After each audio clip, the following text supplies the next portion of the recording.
The Gospel of Mark, chapter 11.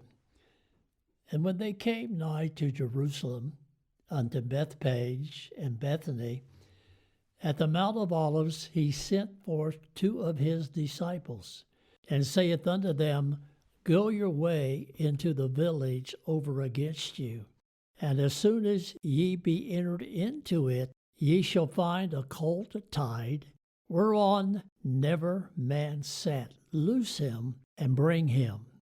And if any man say unto you, Why do ye this?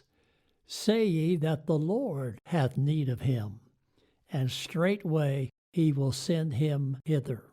And they went their way, and found the colt tied by the door without in a place where two ways meet. And they loose him. And certain of them that stood there said unto them, Why do ye loosing the colt? And they said unto them, Even as Jesus had commanded. And they let them go. And they brought the colt to Jesus, and cast their garments on him, and he sat upon him. And many spread their garments in the way, and others cut down branches of the trees, and strawed them in the way. And they that went before, and they that followed, cried, saying, Hosanna! Blessed is he that cometh in the name of the Lord. Blessed be the kingdom of our father David, that cometh in the name of the Lord. Hosanna in the highest. And Jesus entered into Jerusalem, and into the temple, and when he had looked round about upon all things, and now the eventide was come, he went out unto Bethany with the 12. And on the morrow, when they were come from Bethany, he was hungry. And seeing a fig tree afar off having leaves, he came, if happily he might find anything thereon. And when he came to it, he found nothing but leaves, for the time of figs was not yet. And Jesus answered and said unto it, No man eat fruit of thee hereafter forever. And his disciples heard it.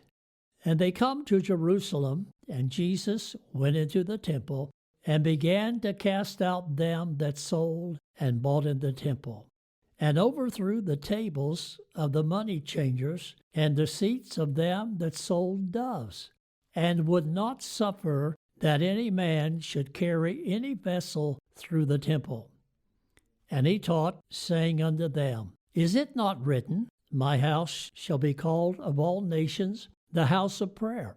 But ye have made it a den of thieves. And the scribes and the chief priests heard it, and sought how they might destroy him. For they feared him, because all the people was astonished at his doctrine. When evening was come, he went out of the city. And in the morning, as they passed by, they saw the fig tree dried up from its roots. And Peter, calling to remembrance, saith unto him, Master, behold, the fig tree which thou cursest is withered away.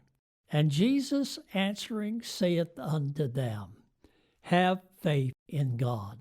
For verily I say unto you, that whosoever shall say unto this mountain, Be thou removed, and be thou cast into the sea, and shall not doubt in his heart, but shall believe that those things which he saith shall come to pass, he shall have whatsoever he saith. Therefore I say unto you, what things soever ye desire, when ye pray, believe that you receive them, and you shall have them. And when ye stand praying, forgive, if ye have aught against any, that your Father also, which is in heaven, may forgive you your trespasses. But if you do not forgive, neither will your Father, which is in heaven, forgive your trespasses.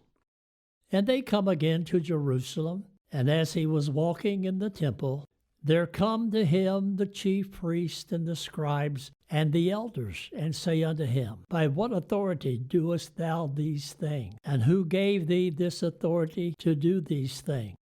And Jesus answered and said unto them, I will also ask of you one question, and answer me, and I will tell you by what authority I do these things. The baptism of John, was it from heaven or of men? Answer me. And they reason with themselves, saying, If we shall say from heaven, he will say, Why then did you not believe him? But if we shall say of men, they feared the people, for all men counted John that he was a prophet indeed. And they answered and said unto Jesus, We cannot tell. And Jesus answering saith unto them, Neither do I tell you by what authority I do these things.